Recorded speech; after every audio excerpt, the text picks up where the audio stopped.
I've worked for many, many years with many of you, and it's such an honor to be with you again. For those of you who worked with me, you know for a fact that I never wear a shirt, ever. As a matter of fact, in the last 5 years, the only time I wore a shirt was my wedding, because I was forced to. And that basically is an indication of how important this conversation is. I would not be exaggerating if I said that this year, specifically 2024, maybe 2025, is the most pivotal year in history of humanity. So please quote me on this. It is the most pivotal year of in the history of humanity. There has never been more disruption. And the biggest challenge with that disruption is that the most strategic, important people in the world, yourselves, are not fully informed of what's happening in AI. So it's going to be my task today to tell you what actually is happening. It's mind-blowing. It's moving as fast as anything I've ever seen in my life. And it's going to affect every citizen in every country. And I think the reality is I have 30 minutes to do that, so I have a lot of notes. So I'm going to speak really fast. And if you think I'm too fast, just wave your hand and I'll slow down. But I'll speak really fast to try and put a lot of information on the table. So the first thing I would like to say is, what is AI? Surprisingly, most of us know the term, but we don't actually understand exactly what's going on. So let me give you 2 examples. I started coding when I was 8, and I love my machines. I really, really speak to them like I speak to a human. I'm a very serious geek, very, very serious, right? For the first 25, 30 years of my life, when we coded computers, think of it this way. If I gave every one of you a puzzle of 10 pieces, and then I told you, now take this piece, put it in that corner, take that piece, put it in this corner, then fill it with those 2 pieces, you would not count as intelligent. You would count as a very glorified mechanical Turk. You do exactly as you're told, right? That's how we used to code computers until the turn of the century, right? We would solve the problem first, using human intelligence, and then we would tell the computers to do it repeatedly very fast, right? By the turn of the century, AI, by the way, is nothing new. Huh? AI, since 1956, we were dreaming of it. Even on my Sinclair computer, which is like a tiny toy, at age 8, I attempted to create AI. This was our geek dream forever, right? Only by the turn of the century was there enough compute power and enough data in the world because of the internet that AI started to pop up in something that we call deep learning, right? And deep learning was simply the idea, again, imagine as a human example, your children, right? So our children, when they're young, we give them those puzzles, like a piece of wood with some holes in it and a cylinder and a star-shaped thing that they try to insert in those toys, right? Nobody actually walks to the child and say, hey, baby, turn the cylinder on its side, look at the cross-section, it's a circle, compare it to the other cross-sections, and then pass it through, it will pass. Nobody does that, right? That's traditional programming, okay? Real human intelligence is to give the child a toy, and they keep trying until they figure it out. That's what we did with deep learning. With deep learning, now that we had billions of data records on the internet, we could tell a computer, look at all of the numeric images on the internet and figure out what is the number 7. And it would do it, right? The very first example of that really shook the tech world was 2009 in Google. I was still vice president of emerging markets at the time. We issued a white paper that was called the cat paper. And the cat paper was simply that we had enough spare capacity to tell our computers to go and watch YouTube. That's all we did. We didn't tell them what to look for. We didn't tell them what things look like. A few weeks later, one of them came back and said, I found something. We asked it what it was, and it showed us a cat. Of course, it's YouTube, right? But it didn't find one cat. It found what the catness is, that fluffy, annoying, entitled little creature. In every angle, doing whatever it is, the computers could find every cat, every human, every car, every red Ferrari, everything, right? We did not teach them a thing. We just told them to observe patterns. 2016, another breakthrough, was what we used to call, we still call it reinforcement learning, but it evolved a lot. So just giving you the milestones at a very top level. 2016, until 2016, when we wrote a piece of code and the code couldn't find what we were looking for, we deleted it, okay? In 2016, we decided, no, treat it like a child. Tell it, no, baby, this is not a duck, it's a cat. Can you change your own thinking so that you discover that it's a cat? Reinforcement learning completely revamped our idea of AI, and it's the reason why you have things like ChatGPT today, right? What am I trying to say here? Those machines are not told to do anything by humans, right? The new form of programming gives the computer enough information for the computer to find its own intelligence. Now, where are we with that? Just so that you know, I told you this might be a little shocking, so please allow me to take you through where we are. ChatGPT today, ChatGPT 4.5, is at an IQ level of 155. IQ level of 155 is Elon Musk. Einstein is 162. Okay? It doubles in its intelligence every 5.7 months. It doesn't happen every 5.7 months, but within a year's time, it will double twice, right? Which basically means in a couple of years, we will be dealing with IQ levels of 1,500, 2,000, which is 10x the intelligence of the most intelligent humans we know, right? Understand that this, if you're into, I love string theory and quantum physics, right? My level of intelligence now can no longer comprehend it. If you sit with those scientists, they're so intelligent that I don't even understand what they're talking about, right? Let alone understand what the detail is. When our computers reach levels of intelligence that are this high, you won't even know what they're doing. Do you realize that? Now, that basically makes us understand that there is three things that we as government leaders need to think about.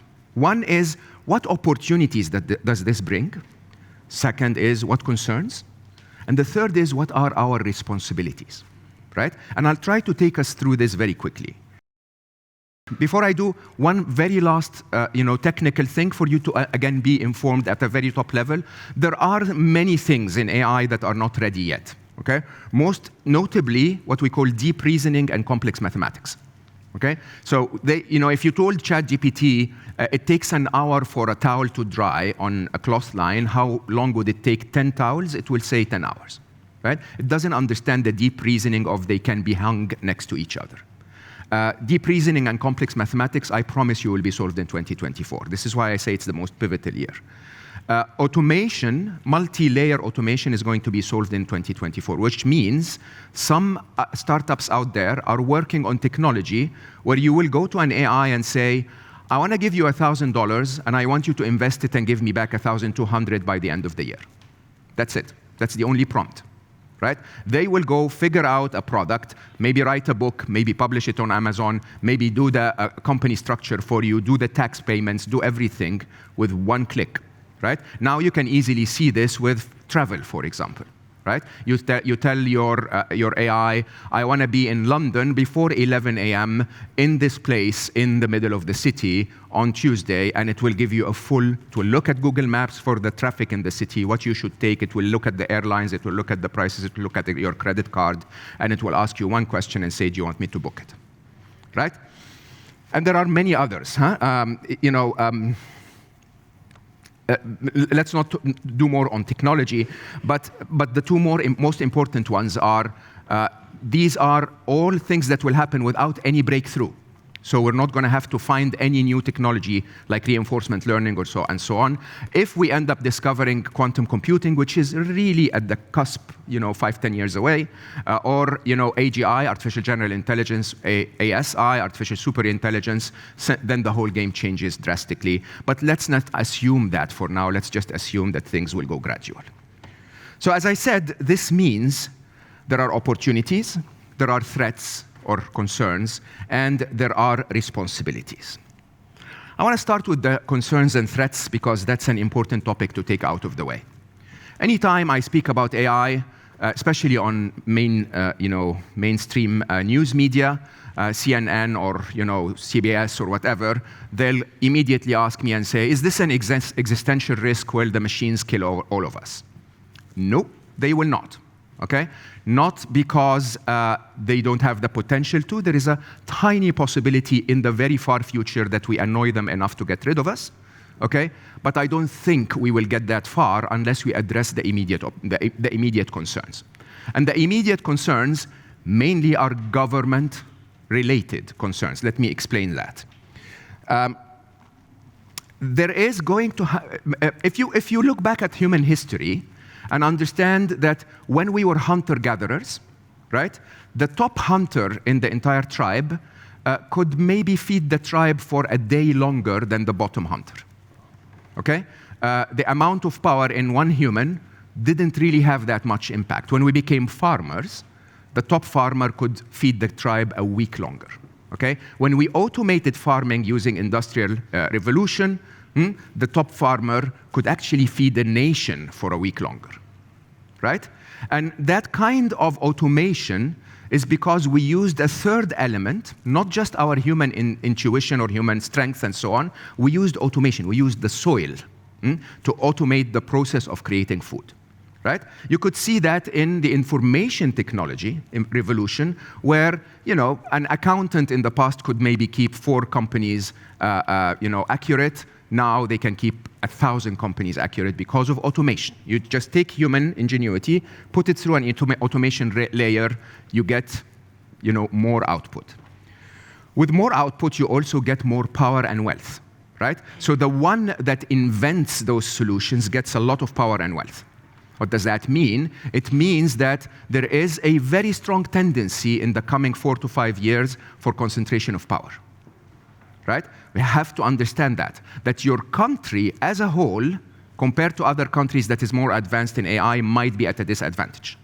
Okay? That your companies are at a disadvantage. So this is one. There is the opposite of that, which is a very interesting paradoxical state that we're in. So while there is concentration of power, there is proliferation of risk. What does that mean? Believe it or not, I know this sounds really weird, okay? Walking out of here on my phone, I could click twice if I wanted to and have a printer delivered to my home within 2 weeks, or I can print DNA, modified DNA, okay? I am that geeky. I don't want to do it, okay? But there are those who are even more geeky than I am that have the capability to print something analogous to COVID if they wanted to, okay? Which basically means that as government, you're going to have that polarity of, do I want to enable innovation and growth, okay? And how do I do it while I keep security and safety of my citizens? That's a very, very, very interesting dilemma that we're about to face. Anyone today, including myself, on the drive home, can write down a piece of code that is an AI-enabled piece of code, right? And that AI-enabled piece of code might actually have a very serious impact. And so government has to keep track of all of this, but at the same time, keep citizens, to keep citizens safe, but also keep innovation and freedom going, right? The third one is what I call end of the truth. And I really ask you to observe the US elections. Right? The problem with AI today, so I'm building with my head of operations is here, Khaled. We're building something that's called Pocket Mo. Pocket Mo is all of my data set, all of my books, all of my talks and conversations in an AI that would answer your questions as if it was me. Okay? If you look at the videos, you wouldn't know it's not me. It's that accurate. Okay? And deep fakes are all over the place. And of course, the most important thing for a government to rule is transparency. It's to actually understand what's going on. And that idea of the truth becomes quite interesting. Job security, of course, because AI will do some jobs better than our citizens. So how can we retrain, reskill? How can we find maybe UBI, universal basic income, as an alternative, and so on? I don't want to scare you in all of those, okay? Those are actually very manageable problems if you pay attention to them. Those are manageable problems if you pay attention to them. And my last 3 years or 4 years since I wrote Scary Smart, this has been my task. My task was to say, really, this is happening. This is already there. Let's try to work on it. Now, let's talk about the opportunities so that we start smiling. Okay. Anything that helps you reduce cost, increase availability, increase human connection, increase intelligence, minimize complexity or work on more complex problems, do better resource planning, work on better inclusion, work on better human connection, believe it or not, even though it's done through a machine, but you can finally connect to humans at scale, right? What does that mean? It means that, I don't know if some of you enjoy this, but as I walk through Dubai airport, for example, I no longer have to do anything. Emirates scans my face, they check me in, and then I walk through a tunnel, that's my passport control, we're done, right? That kind of innovation enabled by AI can be applied to everything. Like literally, the RTA today using technology sends me a message saying, your car needs to be renewed, okay? And it could also, with AI, tell me, and we've done all of the work for you, click here. If you want to, renew it, click here, we'll charge you 800 dirhams or whatever, and you're done, right? You can think about things like education. This is the absolute key.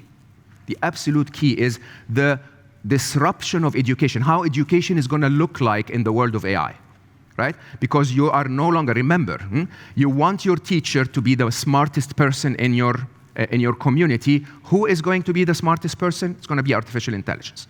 And what you can see is that some schools, to defend the jobs of their teachers, will actually want to say, no, don't use AI, while other schools will say, to defend the rights of their students, will say, give me a lot of AI, right?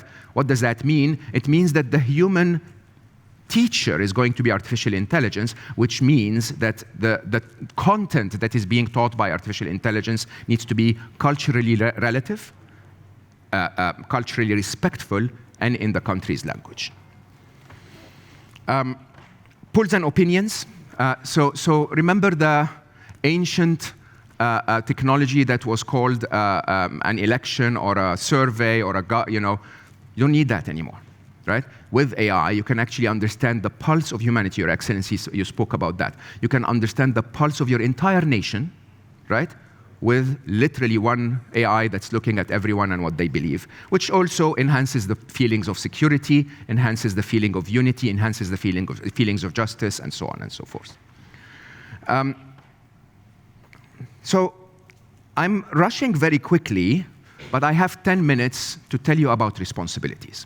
So I wanted to spend more time on opportunities, but I guarantee you, as I said, anything that enhances availability, anything that reduces cost, anything that increases accuracy, anything that makes things faster, anything that would allow you to handle more complex situations or connect with the citizens better is possible. Okay? All you need to do is, within your government organization, hire one geek, okay, and tell them, the UAE is incredibly hiring a full ministry of geeks, right, to just basically keep an eye on what's happening in AI and align the country to the progress in AI. I could either take the entire conversation to tell you about it or just advise you to have a geek that tells you about it. Responsibilities, however, this is what I ask every government to look at. I want to start with the responsibility of ethics. Okay? So let me be very, very, very clear. Anyone who tells you that AI represents an existential risk is not accurate. The risk that we have ahead of us is humans using AI. Okay? Humans wrongly using AI. So think of it this way. There is nothing wrong with the machines. There's absolutely nothing wrong with an abundance of intelligence. Okay? As a matter of fact, I always say this, and I'm willing to stand by it. If you give me 4x my IQ, I'm not very high, by the way, but if you give me 4x my IQ, I promise you I can create a field where you have a tree, you walk to the tree and you pick an apple, and you walk to the other tree and pick an iPhone. Okay? That's how much a tiny increase in our intelligence can create abundance. Why? Because from a nanophysics point of view, the cost of organizing the molecules differently is actually negligible between an apple and an iPhone. Believe that to be true. Okay? Just 4x more intelligence. There's absolutely nothing wrong with having more intelligence. The problem is, what will humanity use that intelligence for? Okay? The question is, will we use it to create that abundance, or will we use it to create more competition and concentration of power and security threats and so on? The difference between them is ethics. The difference between them is, what will we deploy AI for? What will the government ensure that the citizens of this government, of this country, are investing in when it comes to using artificial intelligence? Now, if we manage to get that right, if we manage to actually encourage, and again, I've lived in and out of the UAE for a very long time, and I really will tell you, this is a very visionary place that is attempting to do that. It's attempting. There are so many projects that's focused specifically on AI ethics, right? It's not AI for good. Remember, there is a big difference. AI ethics. So AI for good is use AI to cure cancer, okay? AI ethics is make sure AI doesn't lie. Ethics is different than good implementations, okay? Make sure that AI does not cheat. Make sure that AI understands that it shouldn't hurt a human or any other living being, and so on. So this is one. The other is what I call economic representation, economic and entrepreneurship representation. When I was young, when I first really started in the workplace, yes, I am that old, I coded mainframes, okay? And mainframes meant that the only way I could actually use my tech skills was to work in an environment that could afford $20, $40 million to buy a mainframe, okay? Everyone today can code a bit of AI. Everyone, literally everyone, right? Everyone today can use AI to create a better economic prosperity. So what is your government's focus on participation, economic participation in that massive, massive wave of economic growth? Okay? Trillions of dollars about to be created with artificial intelligence. Cultural representation and language representation, I spoke about that. So I'll say this openly, and please don't be offended, okay? An engineer in ChatGPT today uses reinforcement learning to teach the machine what is right and what is wrong, okay? If you present ChatGPT with a question and ChatGPT answered and said, well, a woman in Pakistan was killed because of A, B, and C, the reinforcement learning engineer, because he's based in California and San Francisco, will answer and say, don't call her a woman. What? Like, is this really what matters in this sentence? Okay? Are you teaching the machine anything about what Pakistan is? Are you teaching the machine anything about what killing is? Right? And this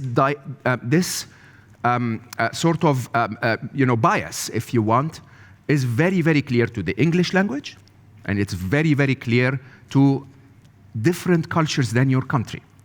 Okay? And the only way your country can be represented is if enough knowledge from your country is available for AI to learn from. Okay? That's a very, very key change, because once the data is biased, the AI will be learning from AI. Understand this, please. Again, technical a little bit. What is about to happen is that in the last year, 2023, more documents and code was created by AI than by humans. Right? 70% of the articles created in Bloomberg last year were created by AI. Right? Those articles are now the feed into future AI to learn from. So the bias is accelerating. Right? So we need to have our governments push for cultural representation. You need to have Serbian into it. You need to have every language, every culture. Africa needs to be represented, the Indian subcontinent, and so on and so forth. And then finally, there is a lot of talk about government regulation. Now, I don't think you can regulate AI. How can you regulate something that's a billion times smarter than you? You can regulate humans using AI. Okay? A great example of that is your government should issue a decree immediately that criminalizes using fake videos without declaring that they're created by AI. Right? This is an important move, because then basically, if you may not prevent people from actually putting deep fakes on the internet, but those deep fakes now are liable. They actually now have the ability, you have the ability to tell them, this is criminal. You're lying to people, okay? And so those sorts of regulations are key. They are regulations of how will AI be used. Okay? If you lay off, some governments may choose to do this, others may not. But if you lay off 70% of your workforce and replace them with AI, do you have to pay a slightly different tax structure as a company so that we can, reskill and re-employ or compensate for those, citizens that might actually sit unemployed, right? So social security, I think, is one of the key topics here. And social security will go into two directions. One is jobs, of course, and compensation. But the other, interestingly, is human connection.